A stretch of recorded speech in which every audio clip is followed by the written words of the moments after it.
So this video is going to be a bit different. I can't count how many tries I've now tried to do this one. And get it right, get the message I'm trying to get across. But it's being made in response to a couple things. First is someone on my first video commented saying maybe I should give a video of what's happened.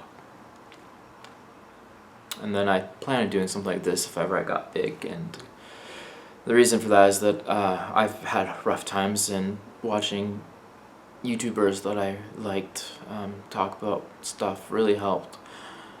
The biggest one being Bogey2988. He's my favorite YouTuber, and I'll have a link to his channel in the description below, but he's helped a lot for me personally. And then talking to a friend, he said if it reaches one person, doesn't it help? So first I'll give you a very brief history on me. I've been suicidal since at least the age of 7. I'd say probably 5 or 6 even. I remember so many times came in my blue van and thinking that I wanted to go and drown myself in the river behind my house underneath our dock, because I thought I'd swim underneath and then I would be able to get back up to breathe. I remember thinking that so many times when I was a very young child. I just get out of the car so upset about something, probably something stupid too. I don't even remember what it was really that I'd be upset about, but it was just life. I remember one time I told my mom that one day I'd grab this knife, and I grabbed a knife, and that she wouldn't see me again. She thought I was threatening to kill her, but no, I was actually talking about killing myself. I was probably 9 or 10 at the time. I went into a hospital for being suicidal when I was 19, 18 I think. I don't quite remember. It's been 8 or 9 years. And then again when I was 22. First time was because I felt like I lost everything I had, all my friends and stuff. And second time was because I had a girlfriend. We just broken up. She was my first girlfriend. Again, I felt like I lost everything. And up until this point in time, I was a very angry, hateful person. I hated the world.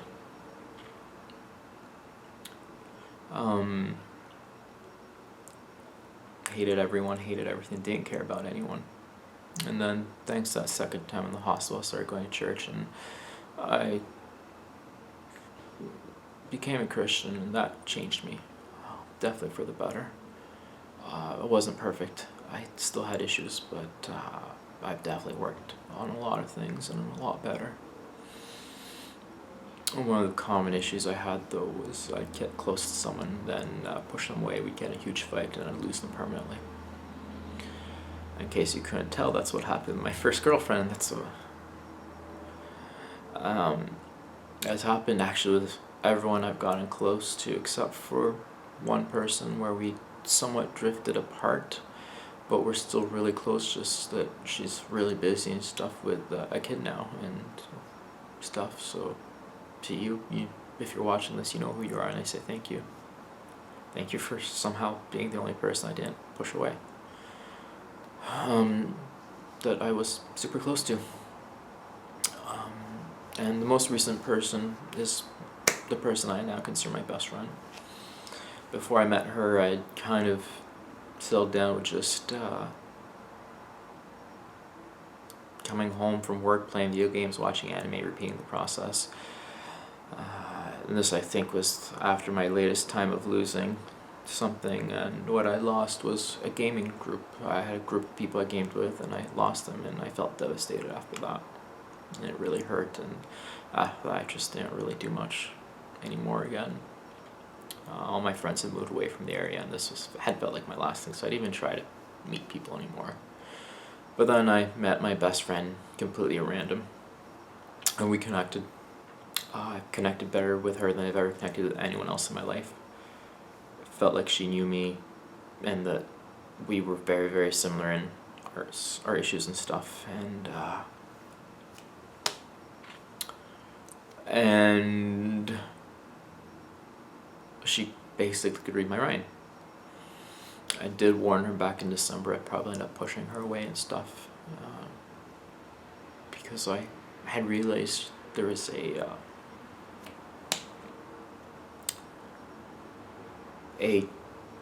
set of patterns or habits that I didn't necessarily want to admit it was an issue though back then. Definitely didn't want to look into going to see a professional. That was out of the question.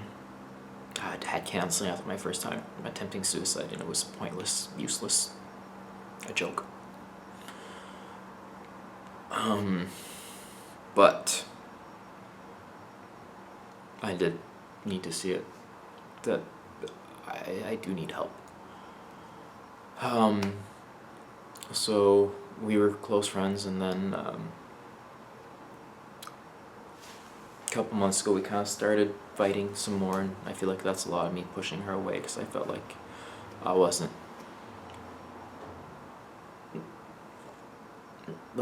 good enough for her. I think it was around like the 5th of July, so about 4 weeks ago now, that we got into a really big fight, and she said she didn't want to talk to me for a bit, and I was heartbroken and destroyed. I decided that when she got back to me, unless things were going to be exactly the same as they were, I was going to commit suicide. So she got back to me. I feel like this was probably a week later, so around the 12th. Things weren't the same. I decided to commit suicide, but I didn't tell her that. I did tell one of my friends, who ended up telling her, and that was on the night of the 17th. And now she knew I was suicidal, and that got us into a bit of a fight. And I was like, yeah, fuck, I'm an idiot. I said I was going to commit suicide, so I'm going to do it now. I should have died that night. I really think that. Luckily I didn't. And I'm glad I can say luckily I didn't. But, yeah, the 18th, I tried again. Couldn't go through with it. It was too painful. And then the 19th, I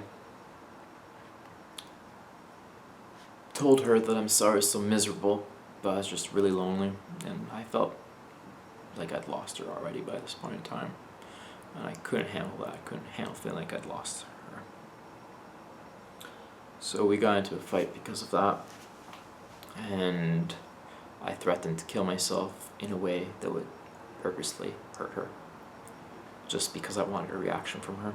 So I was not thinking logically, I was not thinking rationally. And now I know why, and I'll get to that in a bit. But, yeah, so I told her I'd kill myself just to get a reaction out of her. Kind of sad. And definitely very wrong of me. And later that night I did try and kill myself, but then I changed my mind. On the next day though, someone came to me, someone that we both know, and told me basically never to talk to her again, that she doesn't want to ever hear from me again. And I snapped. I went back to my old hateful self. And along with that was including some delusions and stuff. I decided I was going to jump off Niagara Falls. Not to kill myself due to said delusions, but I decided I was going to do that. So after work I went to the gym. After work I deleted my Facebook, then went to the gym. I deleted my Facebook because I hated people. Again, I snapped back to my old self and hated people, and I felt they were the reason for pain and suffering, and why should I give a fuck about anyone besides myself? Um, this is probably a good thing that I did this, because a friend of mine ended up freaking out, coming to my place to see if I was okay. Couldn't get a hold of me because I was at the gym, and called the cops. They ended up taking me to the hospital for being suicidal. So this is now my third time being in the hospital for being suicidal. And I'm very unhappy because, well, I'm there overnight. I was okay until they told me that I had a chance to calm down, think things through. The cops that brought me in are playing Pokemon Go, so I got to talk about that, and I had a lot of thinking to do. Talked to the suicide watch person who was there watching me. I was pretty okay until they decided to keep me overnight. The reason they decided to keep me overnight was because I couldn't see psychiatrists, because even though I got there like 7 p.m. and the psychiatrist's last patient they saw was at 1:20 p.m. or sorry 1:20 a.m. they didn't have time for me. And I was really upset by this at the time. As I said, I've been there 2 times before because this is my 3rd time, and it's a very stressful experience. Every single time that I've been brought in for a suicidal, by the time I was brought in, I was no longer really suicidal. And this time, a bit different situation, but especially the first 2 times. But then being brought into the hospital the first 2 times made me suicidal again. And I know from other friends that have been suicidal in similar situations that they felt the same way. So I do think that's a system that needs to be worked on, because what we have does not work for people that are suicidal. But it turns out it was in my favor. I feel like God's hand was over the situation, because the fact is the psychiatrist I did end up getting the next morning was a Christian. And I did not sleep at all that night, so I had a lot of time to think through things and calm down. So talking to the psychiatrist the next morning, explaining to her how I work and stuff like that. She diagnosed me with abandonment issues and borderline personality disorder. And what she told me is basically, I don't know if this is a proper explanation or she just did it in a way that I would understand. She told me basically, when I get desperate and hurt, I think like a child. I'm no longer an adult thinking person. I now think like a child. I don't think about consequences. I don't think about anything. I just think that I want this right now, that little thing, that little piece of comfort, no matter what it may do for me later on. And that's why I did something like say, I'm going to kill myself in a way that would hurt someone, just 'cause then at least they would talk to me.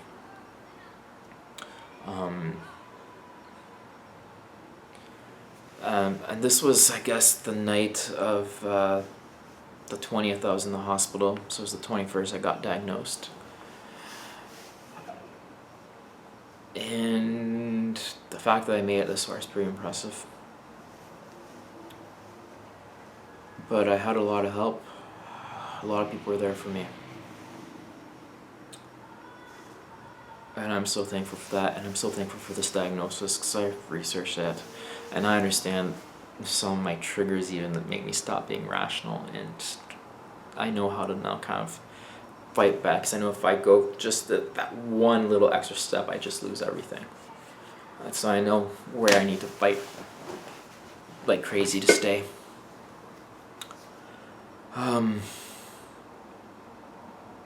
And I had a friend that I was hanging out with on Friday.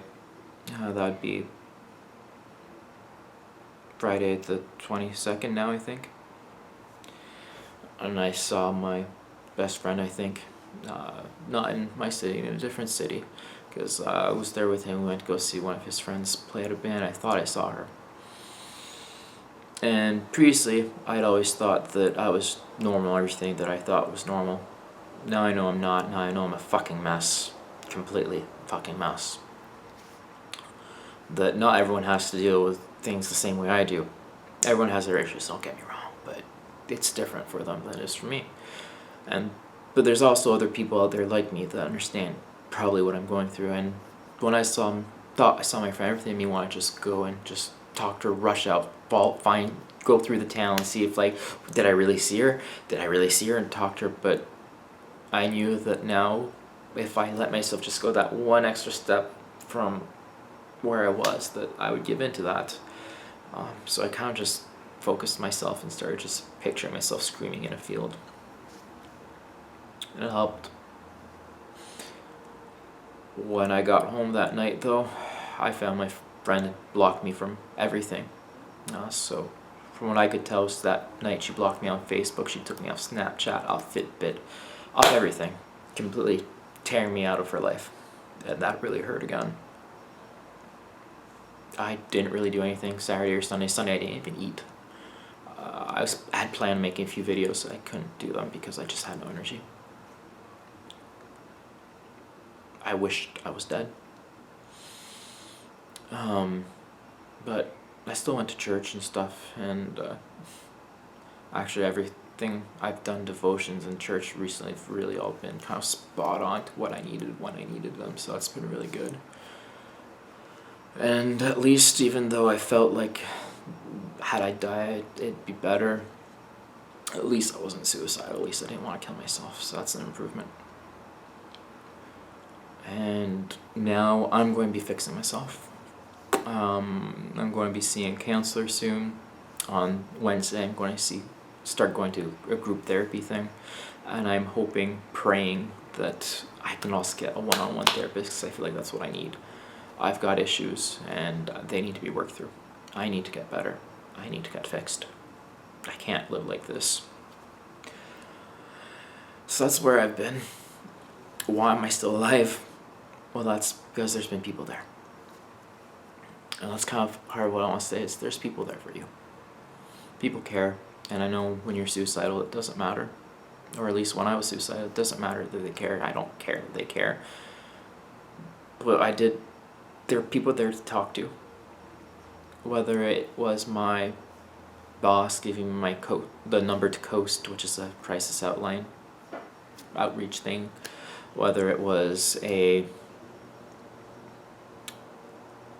personal trainer at the gym that was there for me, helping me, whether it's someone that was basically kind of a bully to me in high school that is now someone I consider one of my wisest friends, and he's apologized to me for that. And whether it just be your regular friends, people are there for you. Or whether it be some random guy on YouTube that you've never talked to before that's always going to be there for anyone that needs him. That's me. I'll have my email address in the description below, so if anyone ever needs to reach out to me, you can just email me and I'll be there, because yeah, I know it sucks. And going forwards, I'm actually going to be volunteering, I think, for suicide stuff. Not sure exactly what yet, but when I was at the hospital, the guy that was watching me suggested that kind of ironic, you're there for suicide, someone recommends that you volunteer to help suicidal people, because he said I have a really good understanding and I seem to connect with people, and people have always told me that, and that I connect with people and people open up and they feel comfortable around me. So I do plan on doing something to help others like me, because I don't want there to be anyone else like me out there. I wish I was the only one. I really do. Yeah, sure. If I was the only one, I probably wouldn't be able to get help for it and fix myself. But at the same time, I don't want anyone else to go through this. It really sucks. It really sucks. So much. So, I want to be there for people. And I hope this video, if you were suicidal, helps you think differently, and I promise that I will do at least one follow-up video to this, most likely more. I want to give steps along the way, and I'm not going to say that it necessarily gets better, because life is life, and I'm not going to, no, it's not true, I'm not going to say that life gets better. What I'm going to say is your perspective of life can change. And that's, I think, what's important, is knowing that it's your perspective that can change. There's no shame in going to get professional help. And there's no shame in saying the professional help you're getting doesn't help. That's something my psychiatrist told me that when I was at the hospital, because I had to get help the first time I was suicidal, and it did not help. All the person told me was basically, your problem is you take on all the burdens of everyone in the world, and you need to stop doing that, and you need to just handle your own stuff and let them do stuff. And my psychiatrist was like, yeah, it's true, that is an issue that you need to not do. The problem is that that's a result of the core issue, which is, again, my borderline personality stuff, which I don't know exactly what the cause of that is, but whatever that is, that needs to be resolved and fixed and dealt with. And she told me that they should have been working on me with how to do stuff, not just telling me to do stuff, and that I needed a better counselor, basically. So, yeah, don't be afraid to get help. So, even if it's not professional help, even if it's just coming to someone like me, or a friend, or anyone, just do it. Because, yeah, you need it. And I will say this to anyone watching this video that has been there for me these past few weeks. Thank you. Thank you.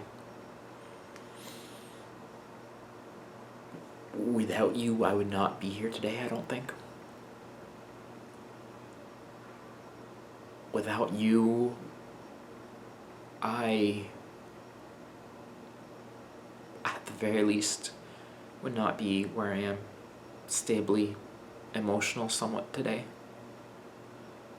You're helping me get through this time. And when I'm better, I want the world to know.